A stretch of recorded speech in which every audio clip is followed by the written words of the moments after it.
Ficámos no fecho do vídeo anterior então nesta posição em que estamos com a nossa página inicial do projeto geral feita. Temos aqui o botão Users, temos também aqui ativa a nossa barra, porque eu voltei a colocar aqui no Config Boot Development, coloquei aqui um 1.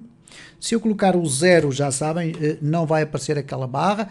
Portanto, se eventualmente por agora vamos ficar assim para ser mais rápido, o que é que nós vamos fazer a partir de agora? Bom, vamos entrar então neste domínio dos quadros de login, como é que fazemos um acesso controlado de utilizadores, etc. E ao mesmo tempo vamos acompanhando então as novidades do CodeIgniter 4.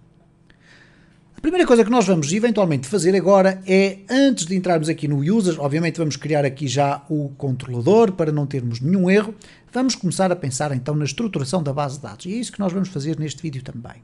Então vamos aqui rapidamente resolver este problema de clicarmos aqui e não termos rigorosamente nada e vamos fazê-lo da seguinte forma, vamos aqui ao App, vamos aqui aos controladores, vamos adicionar um novo controlador. Então vamos colocar aqui o users.php.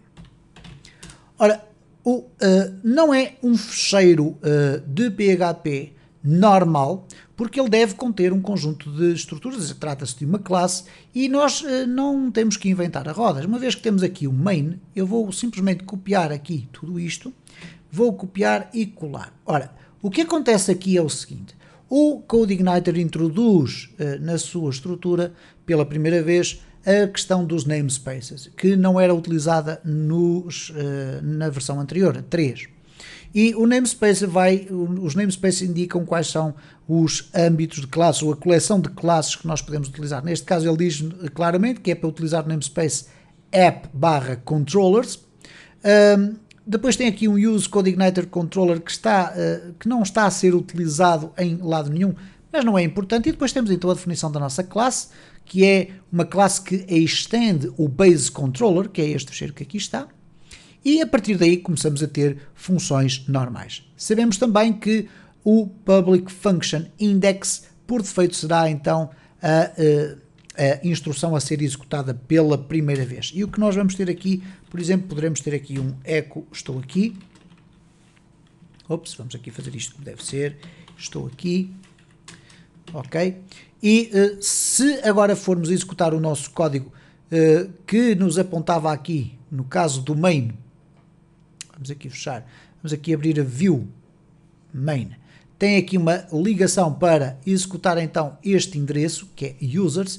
Ele vai procurar aqui o users, uma vez que não está definido aqui nenhum método específico, ele vai procurar pelo index e vai executar aquilo que ali está dentro do meu index, que é neste caso o estou aqui. Vamos verificar se é isso que acontece, vamos aqui refrescar, clicamos aqui em users e ele diz file not found, users index, ok? Porquê? Porque nós usamos aqui o users, mas não alteramos ali. Quer dizer, não é não alteramos, mas sim não alterei. Guardar, vamos aqui voltar atrás, refrescar, users e cá está. Estou aqui. E por conseguinte nós estamos em condições de, agora dentro do nosso projeto geral, desenvolver um projeto interno dentro do CodeIgniter. E irei fazê-lo dentro da medida daquilo que é possível, concentrando tudo no mesmo controlador, no mesmo model. Para quê? Para que vocês possam simplesmente copiar o controlador e o model e ficarem automaticamente com as funcionalidades que permitem controlar o acesso de utilizadores à vossa aplicação. Muito bem, vamos então começar por criar a base de dados e neste caso concreto vamos criar a base de dados que irá servir para todos os projetos que vamos fazer para o nosso projeto geral. Depois vamos especificamente criar uma tabela apenas para a gestão dos utilizadores, ok? Então vamos aqui no nosso painel de controle do XAMPP, vamos à parte do MySQL, vamos clicar em Admin. Quando clicarmos em Admin, o que vai acontecer é que no nosso browser vai ser aberto o PHPMyAdmin. E eu tomei a opção de utilizar o PHPMyAdmin porque é aquela plataforma que vocês irão encontrar com maior frequência quando estiverem a utilizar um servidor web real. Quem quiser utilizar outro tipo de aplicação, como é o caso do ADSQL, poderá fazê-lo, mas eu vou explicar aqui com o PHPMyAdmin. Então vamos criar a nossa base de dados. Ela vai obviamente chamar-se Projeto Geral. Então vamos aqui ao Databases, ok? Temos aqui esta secção que diz Database Name, Create, vamos colocar aqui Projeto Geral, ok? E no Projeto Geral vamos simplesmente fazer Create, vamos ter uma base de dados ainda sem qualquer tabela. Vamos criar a nossa tabela pela primeira vez e será uma tabela de Users, ok? O Users que vai ter um determinado número de colunas que eu ainda não defini, ok? Mas vamos deixar ficar para já apenas 3 colunas. Aquelas que são as mais frequentes, que é o ID do user, o username e a password. Então vamos clicar aqui em Go e ele vai nos criar aqui então 3 linhas, cada uma delas correspondente a cada uma das colunas que nós queremos definir para a nossa base de dados, ou neste caso para a nossa tabela, ok?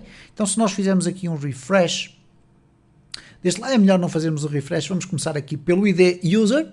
O ID User vai ser a nossa chave primária, é do tipo inteiro, o valor por defeito não vai ter aqui rigorosamente nada. Nos atributos vai ter então o unsigned. E o unsigned porquê? Porque estamos a dizer que só vai aceitar valores positivos e isto dá-nos aqui uma margem de manobra muito maior no número de utilizadores que podemos registrar na nossa aplicação, sendo que o valor inteiro dá para vários milhões e portanto estamos seguros daqui. Depois vamos aqui escolher um Auto Increment, ok? E quando clicarmos em Auto Increment vai-nos surgir esta opção de podermos definir automaticamente uma chave primária. E é isso que nós queremos de facto. Então eu vou fazer aqui um Go e o que vai acontecer é que o sistema vai já identificar este ID User como sendo uma chave primária. Iremos ver isso depois no final quando fizermos aqui o Save, como aqui está, ok? Então vamos deixar ficar tudo assim como está, não vamos mexer em rigorosamente mais nada, vamos colocar aqui o Username. O username vai ser do tipo varchar, vamos escolher aqui varchar, e vamos definir aqui 30 como o tamanho do username. No caso da password, eu tenho por norma não escrever password completa, porque password é também uma palavra reservada do SQL, então eu prefiro utilizar a expressão password. Obviamente também será do tipo varchar, e neste caso, uma vez que nós vamos usar encriptação, do tipo MD5 ou SHA-1, eu vou ter aqui então um tamanho maior. Eu vou colocar aqui 50, penso que será suficiente. Ok? Vamos fazer aqui um save e temos então a nossa tabela já criada com o ID do utilizador, o username e a password. Bom, o que eu quero agora chamar a atenção é o seguinte. Esta é uma estrutura ridiculamente simples para um sistema de gestão de autenticações de utilizadores ou de acesso de utilizadores. Há um conjunto muito mais numeroso de campos que nós podemos utilizar e que eu quero explicar aqui, não obviamente todos, porque não existe de facto um modelo, regra geral, não existe um modelo a seguir, mas existem alguns tipos de campos que podem ser extraordinariamente úteis, ok? Obviamente que o username e a password são necessários, por vezes as autenticações são feitas com o endereço de e-mail e depois com uma password. Neste caso nós vamos usar um username e uma password. Agora, que eu falei em e-mail, faz todo o sentido nós também associarmos à conta do utilizador um endereço de e-mail. Por exemplo, ele é fundamental se nós quisermos ter um sistema de recuperação da password. Ora, os sistemas de recuperação da password normalmente envolvem o envio de um e-mail e, portanto, vamos ter que ter um e-mail. Bom, o que nós queremos fazer aqui é adicionar mais colunas, ok? A seguir à password. Eu vou adicionar mais colunas aqui. Bom, quantas colunas é que eu irei adicionar? Vamos adicionar aqui, por exemplo, mais 3 colunas por enquanto. Vamos fazer aqui um Go.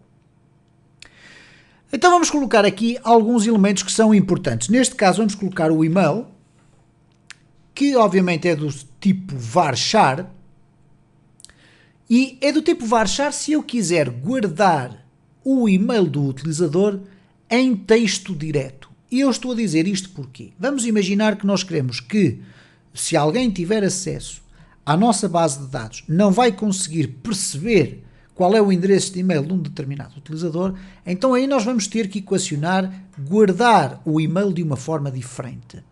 Eventualmente nós vamos encontrar aqui um var binary, que é este tipo que aqui está. E o var binary é um tipo de campo que nos permite guardar, por exemplo, encriptações em AES-CBC. O que é o AES-CBC?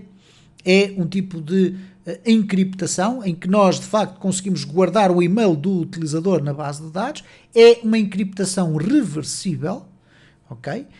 Portanto, nós temos que definir uma chave para encriptar e vamos usar uma chave para decriptar. E eu acho que será uma excelente opção nós utilizarmos este tipo de mecanismo, porque assim vamos também fazer algumas introduções ao que é o mecanismo de encriptação, decriptação e tudo isto. Portanto, eu vou deixar o e-mail como var binary e o tamanho, vamos guardar um tamanho relativamente grande. Eu vou colocar aqui 200, embora eventualmente não fosse necessário tanto espaço, mas este 200 vai significar que vai poder guardar 200 bytes de informação. Depois vamos ter aqui outros campos. Eu tenho ali o e-mail. Ok, vamos colocar aqui o last login. A última vez que fez um login pode ser uma informação importante para nós podermos apresentar, por exemplo, a um administrador. Qual foi a última vez em que um determinado utilizador entrou na plataforma e fez login. Ora, neste caso o last login é uma data e uma hora. Então, nós poderíamos usar o timestamp, ok? Este timestamp que aqui está, mas vamos usar o datetime. Qual é a diferença entre o timestamp e o datetime? No caso do timestamp, estamos a falar de um valor numérico que foi criado para marcar como data de início o dia 1 de janeiro de 1970, como aqui está, ok? E, portanto, o timestamp do dia 1 de janeiro de 1970 às 0 horas, 0 minutos e 1 segundo era o valor 0. E desde essa data até agora o Unix timestamp tem vindo a contar e vai continuar a contar, o que significa que a cada segundo que passa o Unix timestamp é diferente. Bom, mas nós queremos se calhar ter aqui o datetime. O datetime é um tipo de registro de datas e horas composto, muito mais interessante, ocupa um pouco mais de espaço na base de dados, mas isso é insignificante, e com o datetime nós podemos fazer queries muito mais interessantes ao ano, ao mês, à hora, etc. Então vamos usar aqui o datetime, não tem comprimento, default value vamos deixar known e não temos que fazer rigorosamente mais nada. Aqui poderíamos também deixar um nulo para cada um dos campos, por exemplo, poder existir uma conta de utilizador com o campo do e-mail nulo, ok? Vamos deixar ficar assim, não tem qualquer problema. Outra situação que nós podemos colocar aqui, que é o profile. É o perfil do utilizador, isto é, quais são as permissões que ele tem. Vocês podem dar outro nome qualquer, não há qualquer problema. Aqui o que é que nós podemos fazer? Nós podemos guardar uma string. Eu já exemplifiquei com um sistema que era guardar zeros e uns todos concatenados, mas nós podemos guardar uma string que vai ser do tipo JSON. Isto é, eu posso guardar um objeto JSON, um texto JSON. O JSON, para quem não sabe, é o JavaScript Object Notation.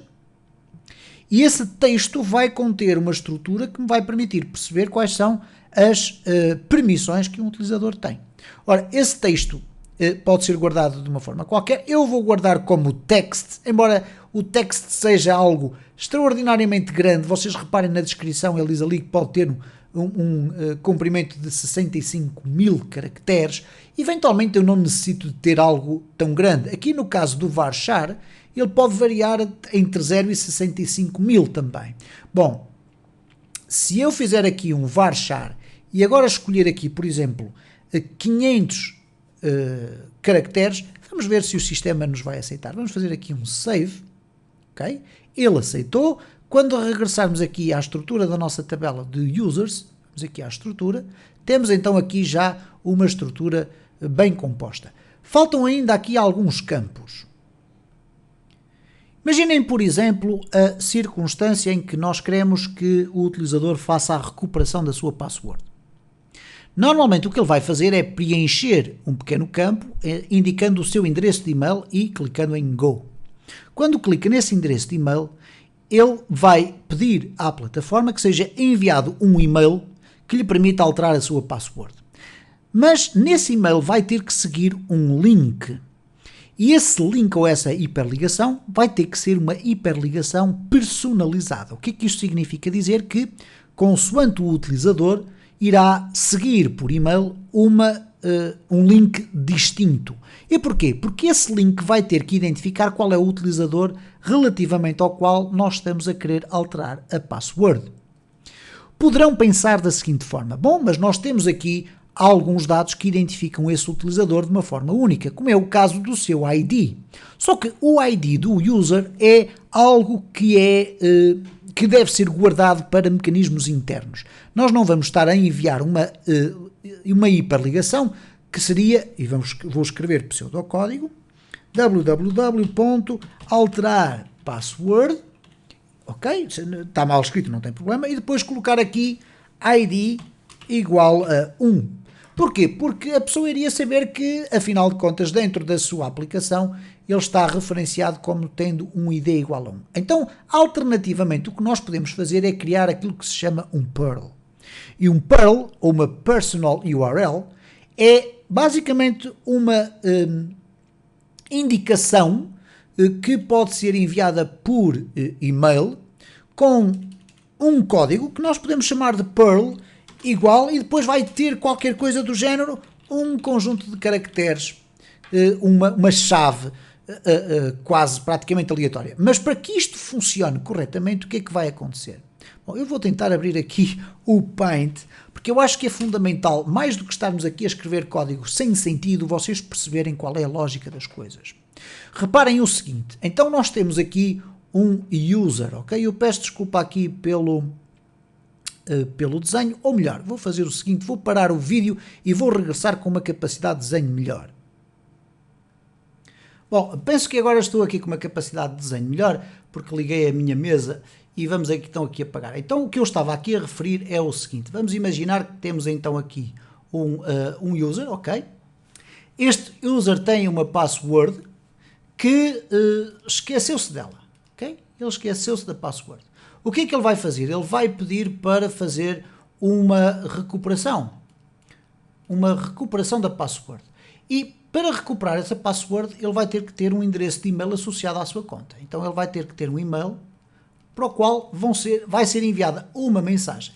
Essa mensagem vai ter que ter algum texto dizendo, inclusive, clique aqui neste endereço para alterar a sua password.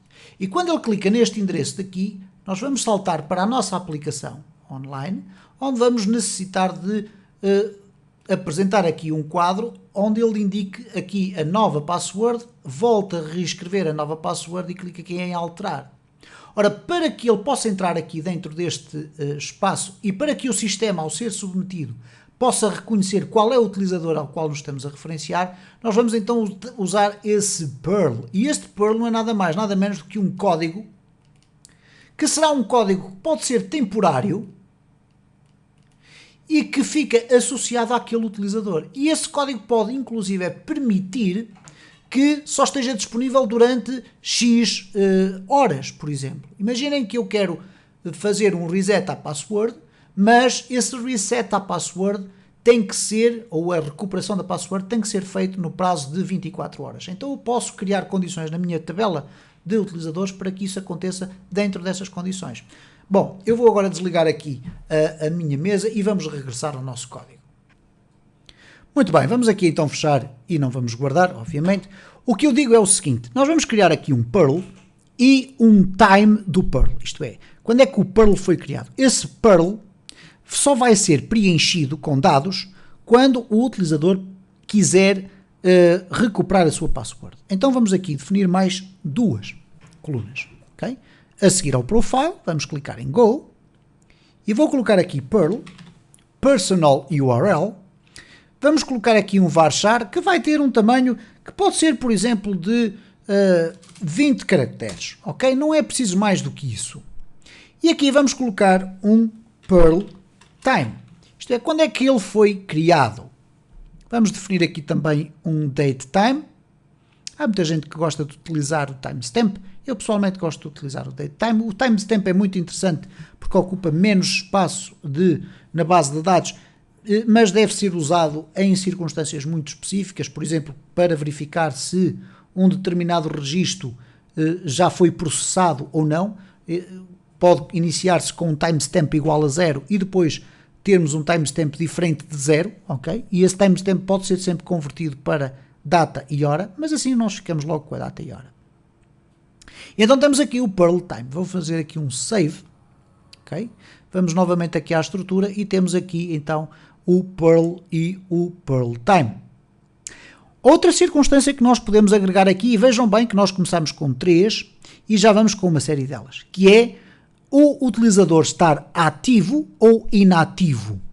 O que é que isto significa dizer? Imaginem o papel de um administrador que pode, no seu back-office, poder desativar ou inativar, como lhe queiram chamar, um determinado utilizador, isto é, ele está inscrito na nossa plataforma, mas não vai conseguir fazer login porque alguém o impediu, ele está bloqueado, ok?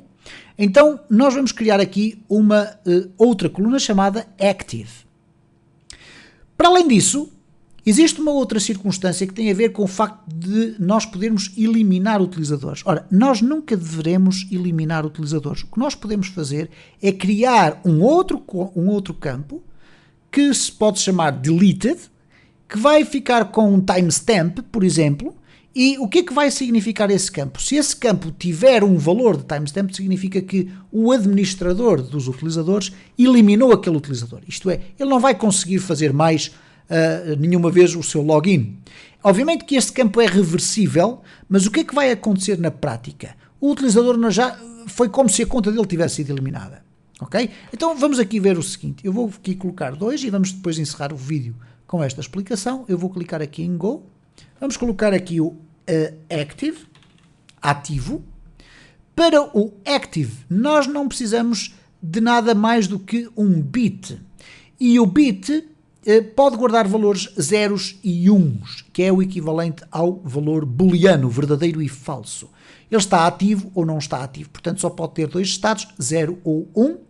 Por defeito, nós vamos definir um valor, ok? E vamos aqui definir as defined, vamos dizer que o utilizador vai estar ativo, ok? Caso contrário, se nós colocássemos 0, nós iríamos estar a inserir utilizadores, mas ele iria ficar automaticamente inativo, ok? A menos que nós definíssemos que o ativo era igual a 1. E aqui vamos colocar o deleted. E no deleted eu vou deixar ficar int. Vamos colocar aqui eventualmente um unsigned, ok? Porque só pode ser um valor positivo. E aqui este deleted vai guardar um timestamp, ok? Se eu posso definir aqui também o timestamp, aqui na parte das datas e horas, ok? Timestamp. Mas se eu definir um valor inteiro, vai funcionar à mesma, ok? E normalmente é definido um valor inteiro e que por defeito é atribuído neste caso com um 0, ok? Vamos deixar ficar aqui 0 e unsigned. Vamos fazer aqui um save. Okay? Ele diz que há aqui um comprimento que não está definido e este comprimento terá relacionado aqui com o inteiro, que será 11, e o bit, que será, vamos colocar aqui 1, eu não sei se vai ser suficiente, vamos fazer aqui um save, cá está. Então, vamos aqui à estrutura, e neste momento o que nós temos aqui então eu não tenho a certeza se o active pode ser assim bit, mas depois iremos alterar caso seja necessário, mas o deleted vai ser inteiro, vai ter aqui então o timestamp, ok? Bom, ficamos então aqui com esta explicação. Para quem não entendeu muito bem esta filosofia, poderá rever obviamente o vídeo, mas eu irei depois obviamente falar sobre cada um destes itens à medida que formos desenvolvendo esta nossa componente.